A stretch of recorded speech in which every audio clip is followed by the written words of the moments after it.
Good morning. Praise the Lord this day.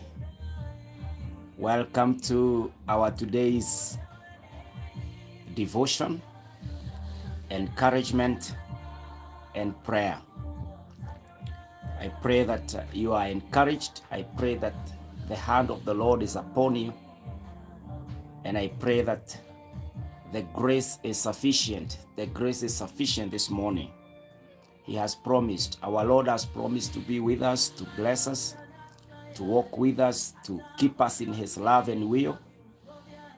And through that, we can be able to face any day, climb that mountain, cross that valley, or even walk on water. The miracles of God, they carry us through. And so this morning, I welcome you on board. Pastor Kinyanjui Joseph. I love the Lord as my personal Savior, and I'm looking forward, as He has promised never ever to leave or forsake me, that He will carry me through each day of the season. Hallelujah. Karibu sana wapendwa, nayo neema ikapate kuwatosha, na mkono wa Bwana uwe juu yetu asubuhi njema katika jina la Yesu. Karibu, karibu, karibu. And help me to share this. You can share the live stream. If you are on Facebook, you can share the link also for YouTube on your WhatsApp status, or even you can also share it on your Facebook stories, and the Lord will bless you. You can also post it on your groups. We want to become a blessing to many people by the grace of God. So I welcome each one of us on board, that we can pray together, we can believe God together, even this morning, in the name of Jesus. Karibuni, karibuni, karibuni, karibuni, karibuni. It is our 21st day in our journey of prayer and fasting. Remember that we started this journey of 40 days of prayer and fasting on 2nd of January. So today it is the 21st day. We are 21 days strong in the mountain of prayer, and we are also 22 days in the new year. We are 22 days in the calendar of the new year, and we are 21 days strong on the mountain of prayer and fasting. We are doing the fasting that is called partial fasting. And in partial fasting, we allow to eat fruit, vegetables, and beverages. And if you are struggling with health and you are under medication from your doctor, you have been prescribed to eat and take those medication, I pray that the Lord heals you. In the meantime, obey the doctor, eat well, and take your medicine accordingly. But keep in prayer, keep praying, keep waiting upon the Lord. Don't disqualify yourself, and don't allow the body to give you excuses. Inakwambia asiwe unakula kwa hivyo hauko katika msimu wa maombi. Hapana, kula hakupigi kuomba. And so na waombea, even fasting does not replace prayer. Remember that your fasting to get enough time with the Lord. You are fasting to be aligned so that the whole of you is on a program of prayer.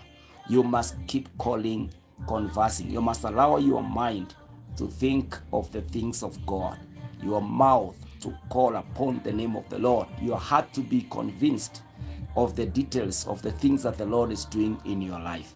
And so don't allow anything to replace or to give an excuse why you are disqualified to pray. You are not disqualified to pray. So keep praying, keep believing God, keep the details on the mountain. You know, ukiombea mtoto wako, don't be rushed. If you are praying for your son, pray in details. Every word you utter, God says, I will do the desires of your heart. So make your requests known to God. When you come to your daughter, pray in details. When you come to your husband, to your wife, to whoever it is that has sent you with prayers, be detailed. So spend enough time at the place of prayer. If you are capable, kuweza kuenda katika mlima wa maombi na kushiriki kwa maombi pale, you just get yourself there. If you are able to get to your church, mahali unaabudu, pengine kuna nafasi pale, enda uombe. Even in the night, in your own house, you can rise up in the night and say, oh, it is a bit silent here. I get the opportunity now to pray. So you must be in a position to pray and make sure that you keep praying, you keep calling upon the name of the Lord, and the Lord will bless you. The Lord will hear your prayer, and you will see the hand of the Lord carrying you, getting you to where God intended that your life will be, in the name of Jesus. So karibuni sana, na Mungu ataweza kuwabariki, kuwajalia na kuwaneemesha katika jina la Yesu. Hallelujah. Welcome on board, welcome on board, welcome on board. Dan Murithi on FB, my brother, you are ready to receive the word of the Lord, and God has been faithful. I'm encouraged when I hear of such testimony that the Lord has been faithful, the Lord has blessed you, and the Lord is walking with you. I pray that all of us will bear testimonies each day. We will have a testimony at the end of the week. You will be excited that the Lord is doing something for your life in the name of Jesus. Na kwa hivyo ningependa tuombe ili tukaweze kuanza ushirika wetu wa asubuhi. Let's pray. Our Father and our God, this morning in the name of Jesus, I thank you for such a special, gracious day. It is a gift. Lord, you have told us in your word that every good and perfect gift comes from you. It comes from heaven. My God and my Redeemer, this morning, we receive this day. We receive this moment. We receive this appointment from you, O God. Almighty Father and Almighty Redeemer, this morning I repent my sins before you. I know you are holy. In you there is no sin or darkness. You are Jehovah Almighty. You are the King of Kings and the Lord of Lords. From everlasting to everlasting, your God. This morning, oh God, thank you for a new day, the 22nd of the new year, the new month of January, and the 21st day on the mountain of prayer. Father, we know our prayers are not in vain. We know, oh God, that you are fighting and you have fought our battles. We know you are showing us, you are guiding us where to step and what to do. We know, oh God, that you are working out everything to work for our good. In the name of Jehovah God, this morning, receive all praise, receive all honor, receive all glory. This morning, Almighty Father, I pray, oh God, that you may forgive us our sins. You may wash away our sins with the precious blood of Jesus. That, God, we are acceptable before you this morning with my brothers and sisters as we lodge here, as we call upon your name. You are the one who can bless our lives, direct our lives, lead our lives, oh God. Father, I look up to you. I wait on you. I call upon your name. May thy kingdom come, Jehovah, and thy will be done in the name of Jesus. This morning, oh God, may you be pleased to grant this prayer today on this day as we pray for guidance and direction, as we pray for strategies to achieve and become that who you made us to be such a time in the year 2026. My God, I pray that it is not our mind, it's not just a feeling, but it is direction from the Holy Spirit of God, our helper, our counselor, offering the guidance for our lives. Baba wa mbinguni, naombea mpendwa, hali ambayo anapitia, yule anapitia magonjwa, yule anapitia ugumu, Bwana msaidie na umwezeshe Bwana kutokea na ushindi katika jina la Yesu. Wale wanaelekea kazini, enenda mbele yao. Wale wanaelekea mahala pengine pale, enenda mbele yao. Bwana bariki wapendwa kazini. Mungu wetu, naomba ya kwamba they will be fruitful in the name of Jehovah God. Thy protection is our refuge and fortress. Thy name, O God, is what we count and depend on, O Lord. This morning, I pray even for refreshment of our power and strength, that God, we will not despair, we will not give up, in the name of Jehovah God. Baba wa mbinguni tujalie, Baba wa mbinguni tuneemeshe, Baba wa mbinguni tusikie tunapoliita jina lako takatifu. Mungu wa mbinguni, wewe unayefungua milango, wewe unayefanya njia mahali hakuna njia, ninaombea asubuhi ya leo, ninaomba Baba, mahala popote mikutano yote tutakuwa, Mungu wetu tuelekeze, jionyeshe, wacha tupokee ushuhuda, na Mungu wetu tusifadhaike mioyoni mwetu, kwa maana tunakuamini. This morning I pray with your servants. I pray, oh God, with every person online. My God, come through in their lives. Make a way for them in the name of Jehovah God. As our children go to school, go ahead of them, Lord. Even them that are in boarding schools, keep them, preserve them, Lord, and bless their day, oh God. Almighty Father, Almighty Redeemer, bless the economy of our nation.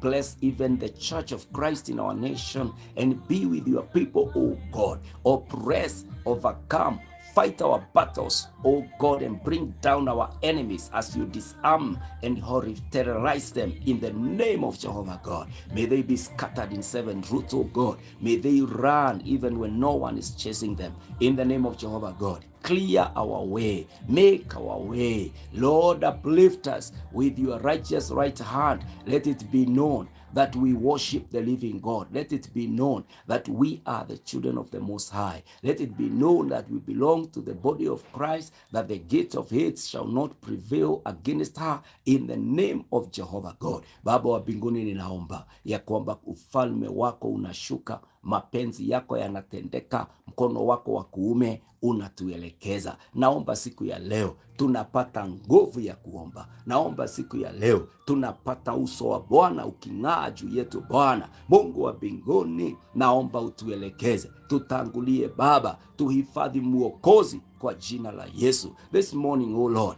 even the chronic illnesses, there is no giant before you, God. David told in the eyes of a Goliath, a very fierce enemy, that I come to you in the name of Jehovah, my God. Jesus, you said, whatever we shall ask our Father in your name.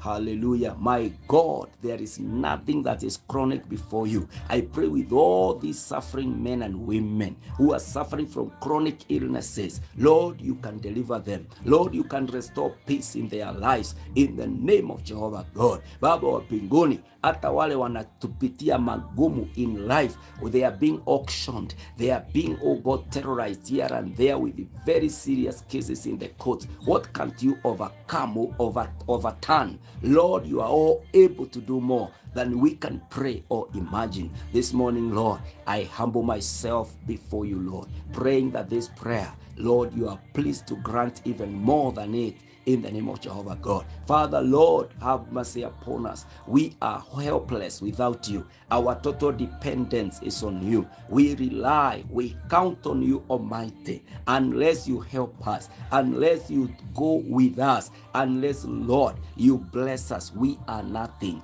Oh God, in your hands we will do exploits. Help us, Lord, and be with us on this mountain. Give us the year 2026. Grant every day as a story written by you for us. Lord, walk with us. Carry us, Lord. Uphold us with your righteous right hand in the entire year for your glory and for your worship. This morning as we commence the year, Lord, I open my heart and ask you, hear us, O God. Hear me, Almighty, and bless your servants as you bless me. In Jesus' name, Lord, do we pray, believing and trusting in you. In Jesus' name, I pray. Amen, amen, amen, amen. Wapendwa, karibuni, karibuni, karibuni. Jerry Washira, God bless you. And Fidelis, may the Lord bless us even as we come to the blessing of the Lord, as we come to pray and be led of the Lord. Today, we are praying on directions by the Lord, strategies by the Lord, and we are praying for that leading of the Lord in whatever it is that we are doing. In your family, you need the guidance of the Lord. In your working place, in your career, you need the leading of the Lord. Amongst your friends, the people in your network, unless God gives you direction, and unless the Lord leads you in the way to know the purposes of each member of your group. Kwa nini mtu ako pale katika maisha yako? We would want to know why these people are in our life. Sometimes we miss our destiny helpers. And also other times, we are unable to discern the Judas amongst us. We are unable to know the season that we are in. Na kwa hivyo unaomba upate msaada, Mungu anakutumia mtu, ama Mungu anakupeleka mahali, hata pengine you are in that position of leadership or in that location because the Lord wants to teach you something. The Lord would want you to learn something, but maybe because of the distractions and because you are missing the guidance, then you are unable to make the best of every opportunity that the Lord has given to us. We want to pray, and this is our prayer item today, that Lord God Almighty, I pray I will not miss. I will not be missing my chance to do your will. That God will bless you, that God will lead you in one way or the other, that the Lord will get to get, within you, you have a detector. You are able to detect and know this person is a vessel in my life to push my vision to this level. Or this is a resource. You get a book and you are reading it, and it is full of ways, strategies to get you somewhere. We are praying today that whatever it is that the Lord is communicating in our lives, we will not miss the way, we will not be confused, because God is intentional. We are praying for direction. We are praying for strategies. We are praying for guidance to the fulfillment of the purpose that God has put us to live in our lives this morning.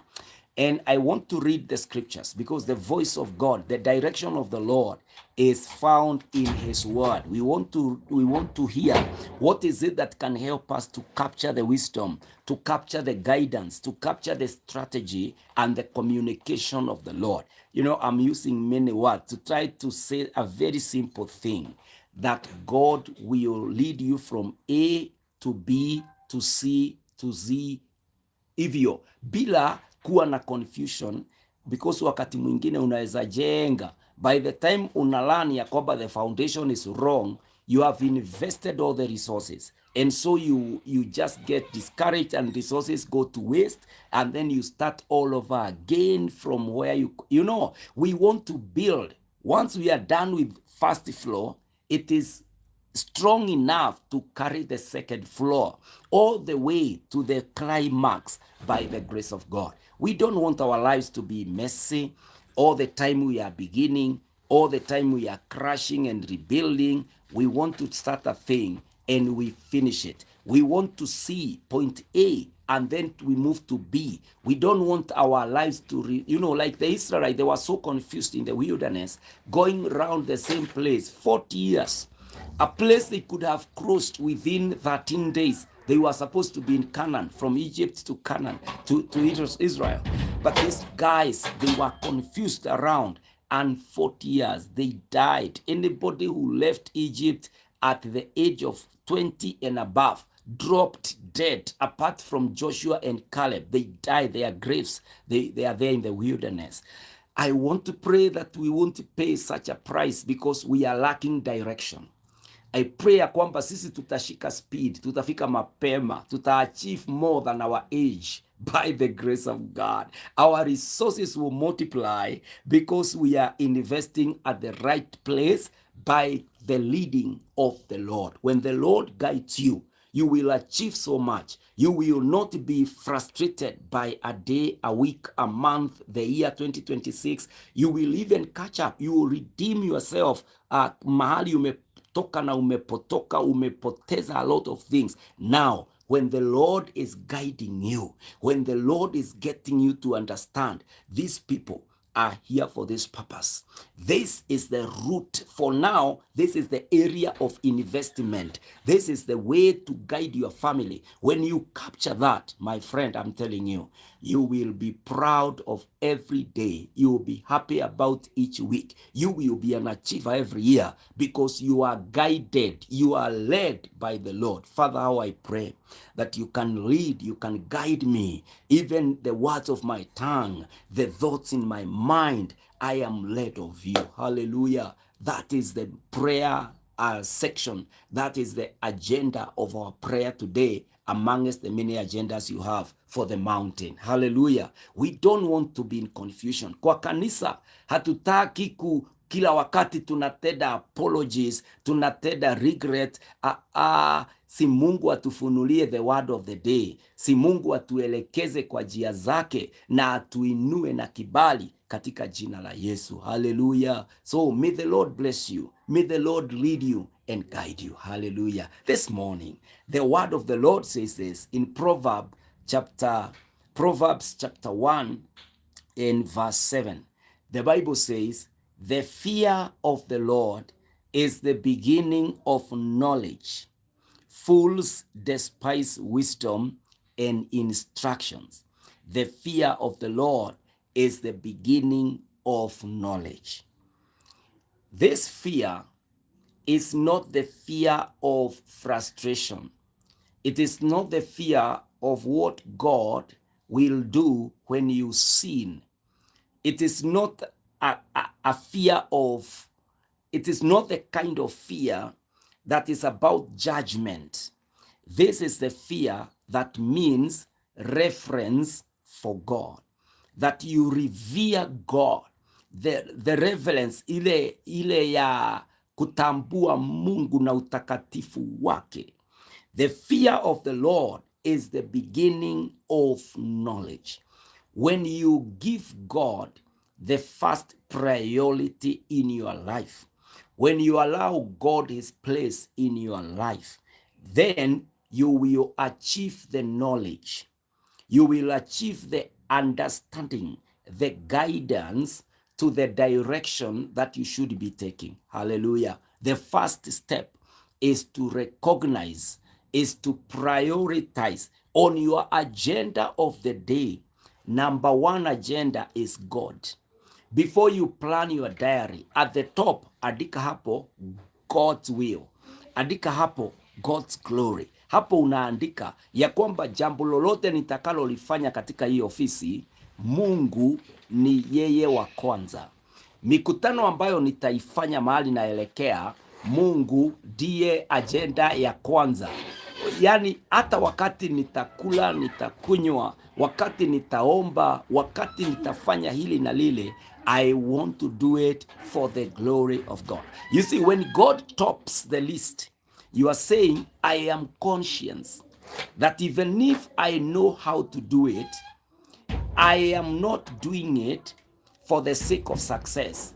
I am doing it for the glory of God.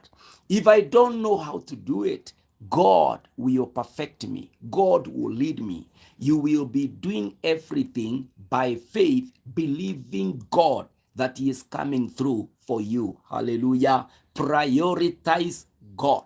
Mweke kwa agenda. Wakati mwingine tunaandikanga agenda na pale chini unasema if God wills. No, top pale juu andika God. It raises consciousness. It raises the fear of God within you. The reference, kutambua Mungu katika maisha yako. Hallelujah.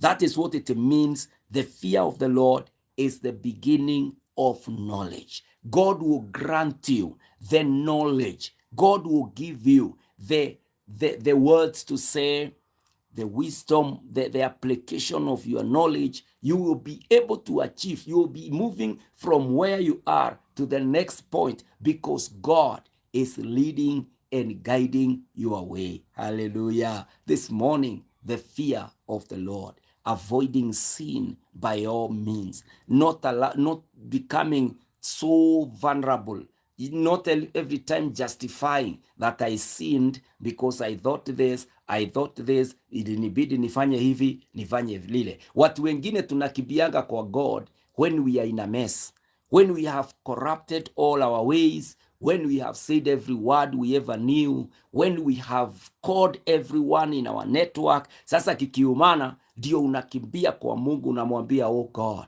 you know I'm your son, you know, oh Lord, Father God, have mercy on me. But you are so conscious to those things, but you did nothing about them. I pray that our minds this morning, we will be filled with the fear of God, ya kwamba kitu cha kwanza, hata ukiona dhambi hivi, unasikia mwili wako, unasikia roho wa Mungu anakueleza, do not sin, stop this. And through that, the knowledge of God will lead you. You will see the alternative. You will know the direction to take because you are being led by Jehovah Almighty. I pray this morning that the fear of the Lord will fill you. You know, it will fill you. You will get to understand that for sure God did not create me to be in confusion. The Lord will lead you. You know, you will come to understand how to live a moral life. You will be able to have the reverence and you will be humble before your maker and redeemer. It is from this understanding, when it all starts with God, then it will be okay all the way, because when you start with God, then you are starting with knowledge. The fear of the Lord is the beginning of knowledge. That knowledge will instruct, will guide, will get you to where the Lord wants you to be. Hallelujah. God doesn't want us to walk in foolishness. God doesn't want us to guess our lives. God doesn't want us to waste our resources and waste our precious times.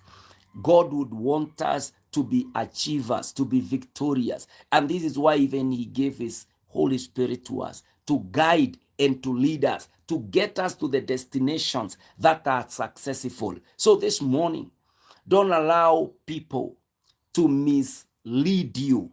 Don't allow anybody to shout at your life, to give you instructions and commands that lead you to nowhere. Hallelujah. People have relied on men and women.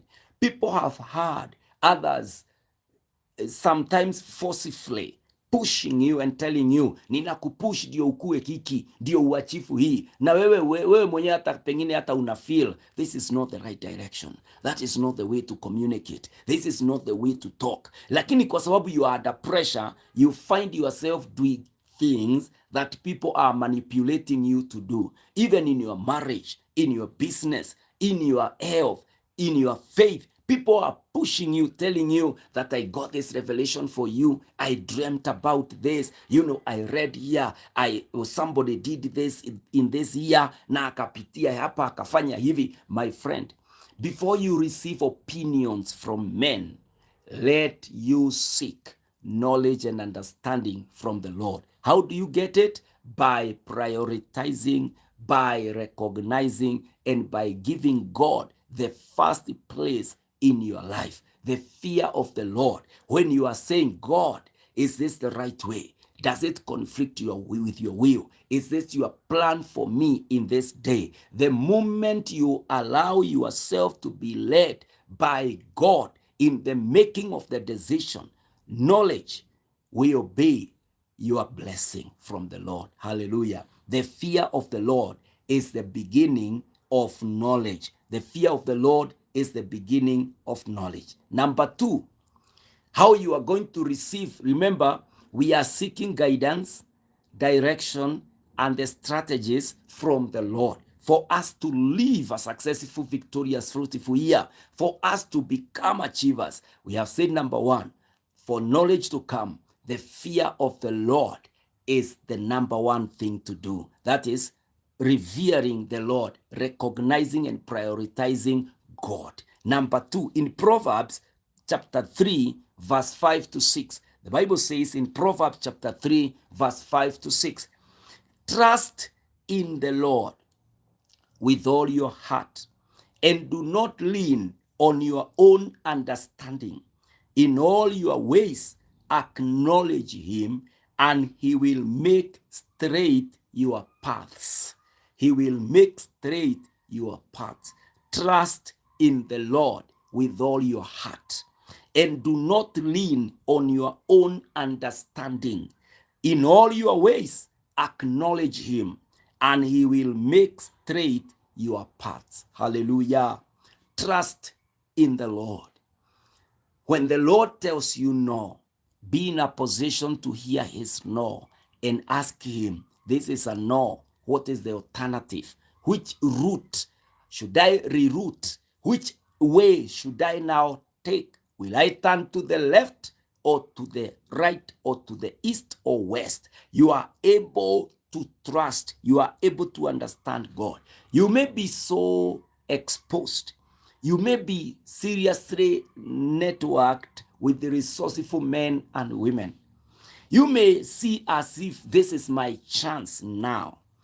But the Bible here says, do not lean on your own understanding. Do not allow yourself to consult with God afterwards. God is not an afterthought. You must always prioritize God. Don't go with your own understanding.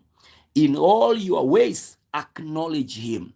Go acknowledging God. And the promise is, he will make straight your paths. Mpendwa, wakati unaelekezwa na Mungu, wakati umetafuta maarifa, busara, hekima, mwelekeo kutoka kwa Mungu, my friend, you will get it right. The Lord cannot lead amiss. The Lord cannot lead you kwa sababu ati haoni point Z. The Lord knows. Unajua wakati mwingine, sometimes we rely even on technology. You put a pin location, hata hiyo yenyewe inapotea, unakuta ikisema signal lost. Our God cannot lose direction. When you are in the hands of God, it is so accurate. It is so perfect. When the Lord leads, hata kama itaonekana ni msituni. Unajua Joseph alionekana kama hata waifikia doto na ufunuo ambao Bwana alimpatia. Wakati ndugu zake, the very blood brothers, walimkataa na wakamuuza kama mtumwa. Alikaa, God, where is the protection of the dreams? How am I assured that one day I'll top the nations? I'll be the savior of Israel. My friend, God does not lose his way. He knew that wherever Joseph goes, because I am the first priority. Remember when he got to that house of Potiphar in the book of Genesis, and he told the wife of Potiphar, I cannot sin against God. This was a man whose trust was in the Lord first, who prioritized. Hata kama ako katika utumwa, anafanya kazi chafu pale kwa nyumba ile, yeye hakuona ni kama Mungu amemwacha. He knew that hata kama wengine wataweza kujudge, waseme, oh, wewe ulisema uliona ndoto. Nakumbuka ndugu zake wakimuuliza, kwani wewe ndio utakuwa mkubwa wetu? Mpaka wazazi wake wanamuuliza, do you think you will also rule? I'm telling you, when it is God leading you, it may not appear like, it may not look like God is leading you, People may not confirm God. In fact, watu watasema, hey, they will start judging you negatively. Just like in the days of Job, when Job was going through a terrifying, horrifying time, people, the close friends, they came to give opinions because this mouth, it says so much. What the mouth says, you don't take it so serious. Just track it. Utaenda ukute source ni akili, ni maoni, mtu tu anatoa. I want to let you know the right way is to trust in the Lord and not to lean on your own understanding. Hallelujah. In all your ways, acknowledge God. Be in the knowledge of God. What is God saying? Kwa nini Mungu ananipitishia katika hali hii? Anataka nifahamu nini? Utakuta hata watu wa Mungu wanakutolea maoni na wengine hata hawaja seek from the Lord. Wao tu wanakupatia mawaidha yao, opinions. Na hata hasemi this is my view. Anaongea ni kama ni Mungu amemwambia. I want you in this time, seek by yourself. Hear the voice of God by yourself. Call upon the name of the Lord. Wacha sisi wachungaji na wale wapendwa wengine ambao ni your prayer partners, we plug in as reinforcement, as people who are coming to offer you support. But let us not be the primary directors, the primary shaper of the way that your life should take. No. Let you hear from the Lord. And so trust in the Lord first. Do not trust in men. You know, in Jeremiah 17:5, it says, cursed is the man whose trust is in a fellow man. I want us to, in the year 2027, let us be led by God. Lean on God. Consult with God. Take prayer seriously. We are fasting so that we can push ourselves to pray.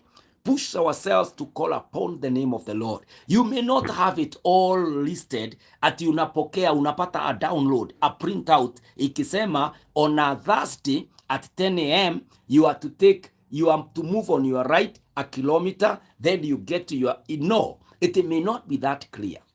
Though we may forget what we prayed for, our God, whom we called upon, we will never forget. That prayer, he will answer it in the appointed time. Na kwa hivyo, omba Mungu ajidhihirishe katika maisha yako. I said number 1, the fear of the Lord. Shun evil, revere the Lord, prioritize God. Number 2, trust in the Lord. That is, acknowledge the Lord in every level. Don't just trust your idea, your education, your experiences. No, acknowledge God. And the Bible has promised that he will make straight our paths. He will show us the way. Hallelujah. He will show us the way in the name of Jesus Christ. Hallelujah. Number 3, in James chapter 1 verse 5. James chapter 1 and verse 5. This is what the scripture says. If any of you lacks wisdom, let him ask God, who gives generously to all without reproach, and it will be given him. If anyone lacks, let him go for it. It is in abundance. Wakati unafika mahali and you feel like, I thought this is what I should do, but it is feeding, it is looking like I'm not going anywhere. Wisdom comes from the Lord. Even in that meeting, before you arrive to a decision, maybe you are CEO, you are a head of a department, you are in a place, in a company where decisions, you are required to take a lot of decisions. I pray that God will give you wisdom, that you'll be able to divide knowledge and opinions and experiences and be able to apply, be able to come to that level where you know you are understanding what to do, what to say, and who to put where by the grace of God. The wisdom, application of the knowledge to the situation, to the atmosphere, to the time, by the grace of God. We pray for this wisdom. Mungu anasema, if you lack it, ask God, who will give it in generosity. He gives it generously to all without reproach, and it will be given to you. When you ask for this wisdom, the Lord will release it to you. Kwa hivyo asubuhi ya leo, seek after the Lord, fear the Lord, lean not on your understanding, but acknowledge God in everything. Ask for wisdom, this guidance, this strategy. It can only come from the Lord. Mpendwa, this morning on the mountain of prayer, I pray that you will pray. You will ask the Lord for the direction, for the way to lead you, for the way to get you where he wants you to be in this year. Ya kwamba mtu yeyote ambaye Mungu anamleta katika maisha yako, you will be able to discern. You will understand, huyu mtu amekuja kama resource. Maneno yake yatanipeleka hivi, hata njia zake, hata msaada wake, you are able to harness and harvest it all. You are able to utilize and maximize. You know, watu wengine ni wadosi, chini yetu kuna wafanyakazi. The way to guide, the way to relate, the way it can only come from the Lord. Wengine wetu tumebebana na a lot of potential. Given an opportunity, we can do exploits. Do not limit that exploit within you. Do not die potential. Don't allow the season year 2026 ipite tu namna hiyo. Apana, God will answer your prayer. Hallelujah.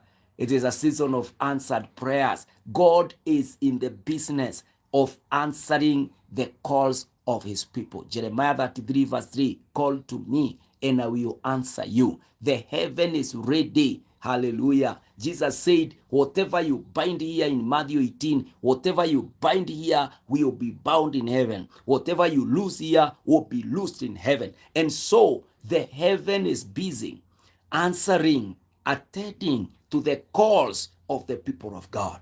And this is why the Bible have told us in Jeremiah 1:5 that if any of you lacks wisdom, let him ask God, who gives generously. God is ready with the wisdom. When you pray, when you call upon the name of the Lord in anything that you are doing, God here promises generously, I will pour the wisdom that you need. Every good and perfect gift comes from above. There, heaven is for us. Jesus there is there at the right hand of God, interceding for the church, calling upon God for us. And so it is heaven's business to answer, to guide, to lead, to get you to that successful, victorious, godly achievement. Hallelujah. Then kwa nini unoe? Mbona unaipata kasoro? Si Mungu akuelekeze ya kwamba utapita, utafanikiwa katika jina la Yesu Kristo. Na waombea wapendwa, that you will be led by Jehovah Almighty. The Lord will get you to where you want you to be. Anybody led by God, my friend, this is how you should be. In Ephesians 5:6-10, in Ephesians 5:6-10, the Bible says, let no one deceive you with empty words. For because of these things, the wrath of God comes upon the sons of disobedience.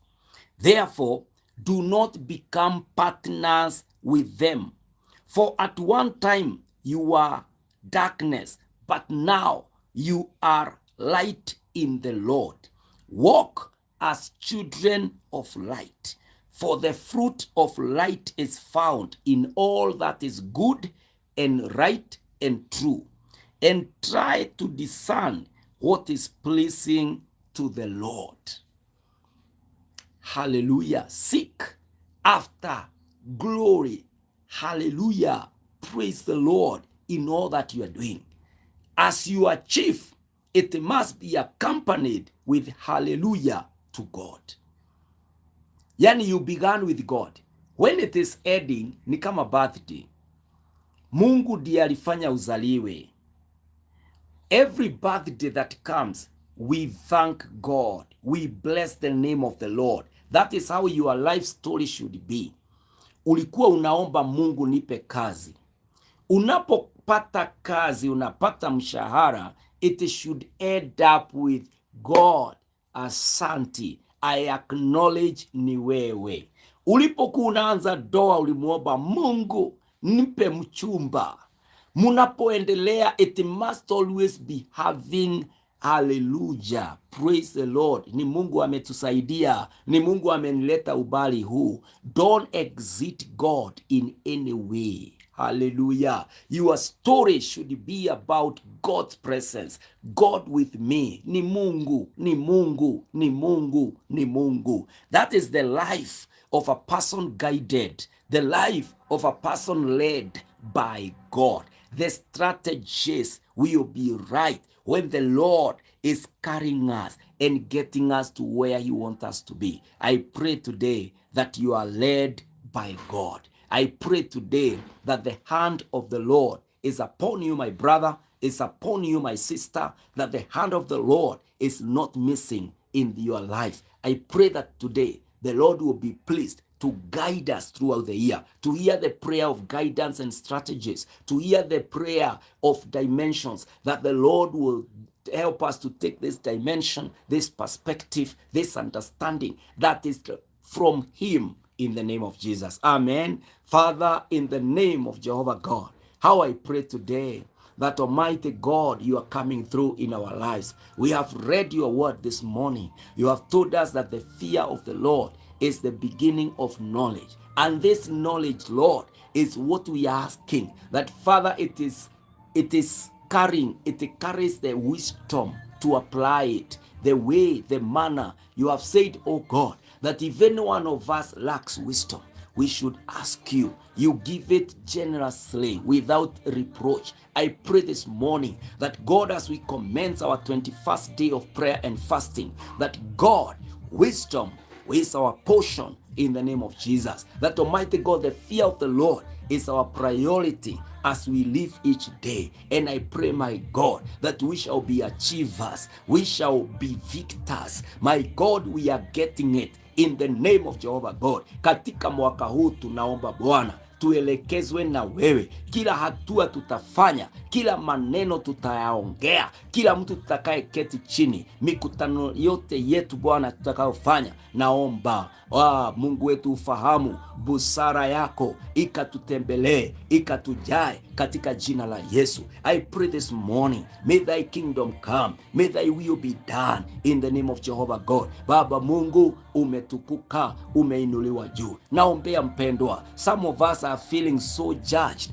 We feel like we are failures because we have done so much, yet no result is there. I pray this morning, my Lord, who is able to refresh us, who is able, Lord, to start with us and get us to a successful end once again. Naombea wapendwa, na waombea. Even Samson prayed, Lord, strengthen me once more. And there was energy and power in him again. I pray, my Father, this time, Samson died with that energy. Ourselves, we are not dying, but we shall do exploits in the Lord, in the name of Jehovah God. Naomba Bwana, si ujidhihirishe nasi katika mwaka huu, katika jina la Yesu. Baba wa mbinguni, nielekeze na unionyeshe njia zako. Kila hatua ninayopiga, ninayofanya, Bwana, iwe na mafanikio ya mbingu. The same I pray for my brothers and sisters, ya kwamba Mungu, katika mwaka huu there is no guesswork. We will find our peace. We will find our joy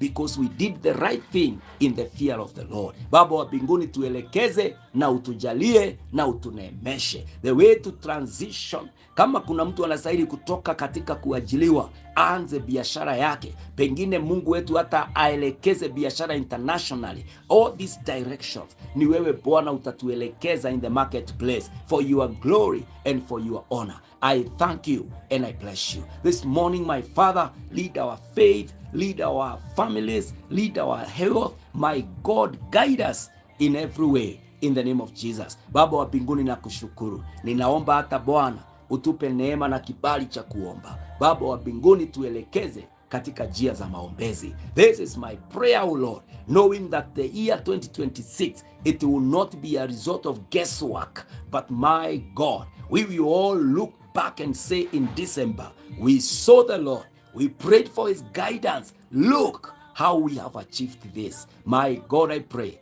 Those will be the testimonies in the mouth of your sons and even my brothers and sisters. Baba wa mbinguni, ni asante na kushukuru na ninakutarajia nikikutegemea kwa mlima huu. In Jesus name I pray, trust and believe in you, oh God.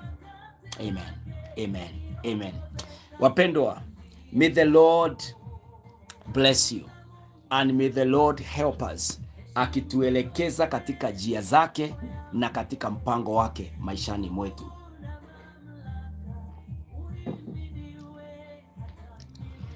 Amen. Amen. For those of us who are joining us for the first time, we are on a journey of 40 days. Today is the 21st day. So the countdown sasa imeanza because we are going down. It's now 19 days to the 40th mark. Ilikuwa inakaa siku 40 kama ni ubali ambao ni wa mbali sana. But look what God can do. It is the 21st day. The kind of fasting that we are doing is the partial fasting. We are taking fruit, vegetables, and drinks, and trusting God that we get the energy to pray and also to do our daily activities. If you are having a condition and you are to take medicine, you have to eat. You have a condition, the prescription of the doctor is there and he says, make sure you eat this madawa iko hivi. Make sure you obey your doctor. Eat well and take your medication as prescribed. But remember, it is the season of prayer.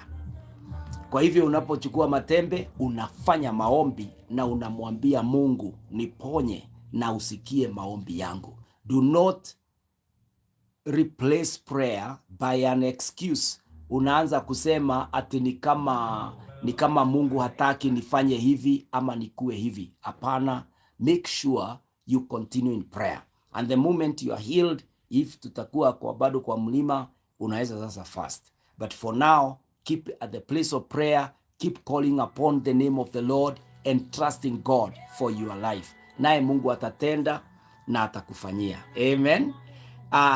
You can go to a prayer mountain. You can be in your house, in your office.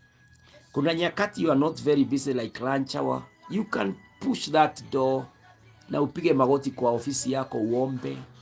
You know, and play good music in your office. You know, these days with the technology, the Bluetooth and all of this, you are able to have a good worship service wherever you are through your AirPods and everything, and the Lord will bless you. Make sure that you are encouraged to pray. Push yourself to pray. The mood, the environment is of prayer. Remember, your life will count on the prayers you made, and your prayers are to be the word of God. So read, saturate yourself with the word of God so that you pray in revelation. You'll be hearing God from his word. He may not shout to you with that voice because his voice is already recorded in the scriptures. Na Mungu atakufahamisha njia, atakuelekeza, nayo neema itakutosha. Mungu akubariki, Mungu akujalie na neema ikutoshe. You can inbox me if you would want me to pray, to partner with you in prayer, na neema ikutoshe na mkono wa Bwana uwe pamoja nawe. Amen. Amen. God bless you and God keep you strong in his love. Amen. Amen.